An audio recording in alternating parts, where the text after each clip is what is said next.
मनुष्य का धर्म क्या है, भागवत जी यहां से स्टार्ट हो गई। हम मनुष्यों का धर्म क्या है?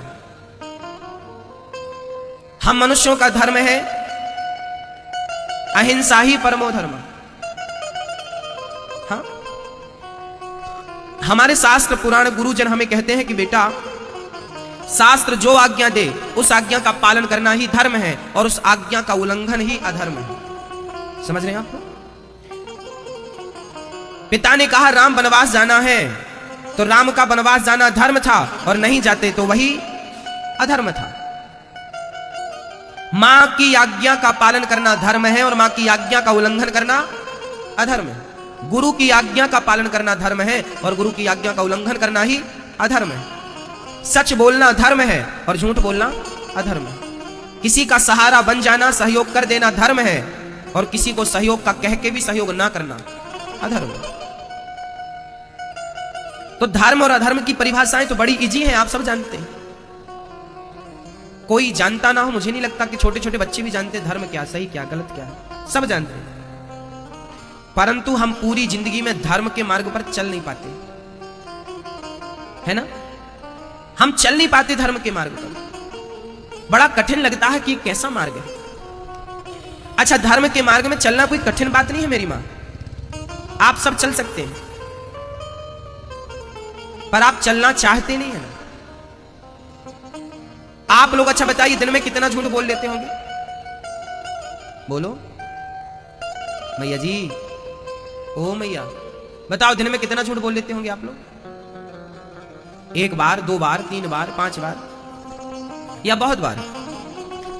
अच्छा, एक प्रश्न आप अपने आप से पूछिए, क्या आपको वहां पर झूठ बोलने की आवश्यकता थी जहां पर आपने झूठ बोला? एक बार विचार, आप ये क्वेश्चन अपने आप से कीजिए कि जहां आपने झूठ बोल दिया, क्या वहां पे बिना झूठ के भी काम चल सकता था क्या? याद रखना, जब झूठ बोलने का मौका आए ना तो आप साइलेंट हो जाना, चुप।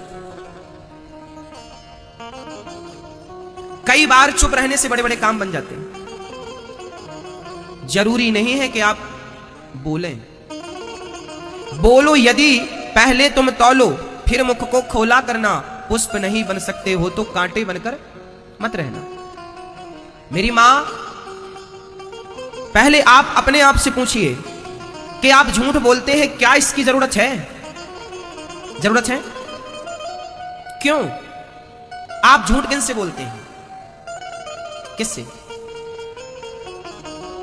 अपने पति से, अपनी पत्नी से, अपने बच्चों से, अपने पड़ोसियों से या अपने ग्राहकों से? हम झूठ बोलते हैं, हमें हमारी किराने की दुकान है, हमारी किराने की दुकान है, हम बिजनेसमैन हैं, व्यापारी हैं, हमारी कपड़ों की भी दुकान है, हमारे जूते चप्पल की दुकान है, हमारी लोहा की सीमेंट की दुकान है, सरिया की दुकान है। गुरुजी, अब हमारी दुकानें हैं और आप कह रहे हैं सच बोलो, तो कैसे काम बनेगा? हम तो किराना की दुकान, हम तो किराना की दुकान है, हमारी कपड़ों की दुकान है, हमारी सरिया की दुकान है, झूठ तो बोलना पड़ेगा। एक बार ये प्रश्न हमसे पूछा गया कि गुरुजी आप कहते हैं सच बोला करो, पर हम दुकानदार लोग हैं, हमें तो झूठ बोलना पड़ेगा ना। एक सज्जन ने अपने मन से बोल दिया, दुकानदारों को तो भगवान भी माफ करता। हमने कहा क्यों?